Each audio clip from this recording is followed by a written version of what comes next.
Ito na yung ginayat nating kamuting kahoy na sa ilalim yung saging. Ito na yung gabi, talbos, at ito namang saging na hinog na to. Ito yung merienda ng ating mga manok mamayang tanghali. Kasi kailangan na lang merienda eh. Kung minsan naman, papaya din na hinog.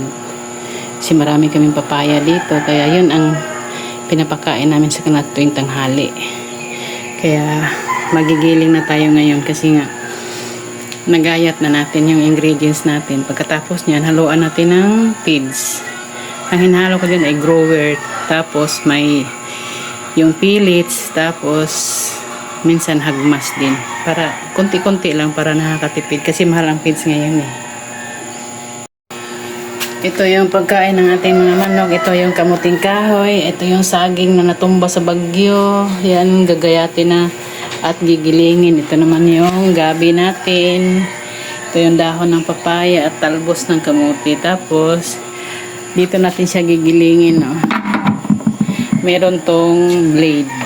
Kukunin natin yung blade. Ang gamit po natin ito ay yung barina lang po. Ito siya. Dito yan. Kakabit. Tapos barina.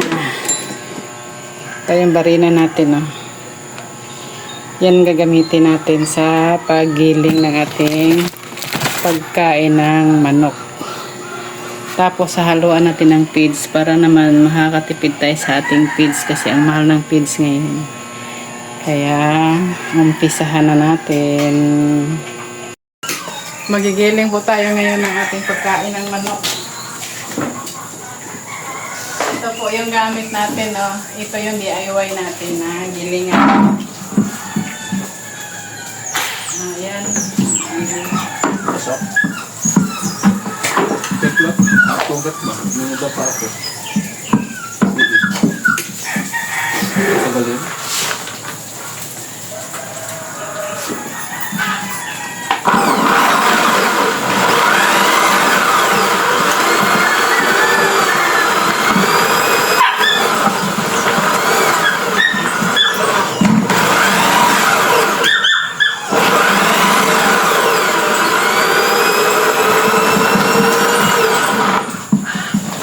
Dito po namin ginigiling yung pagkain namin ng manok.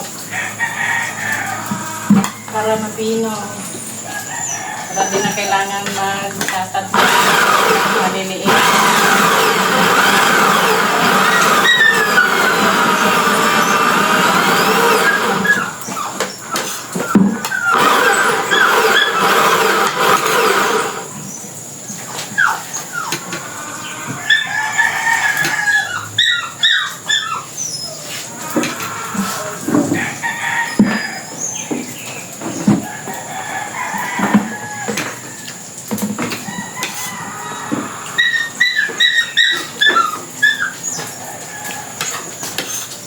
Ito po yung giniling natin, no? Kaya hindi pa siya tapos.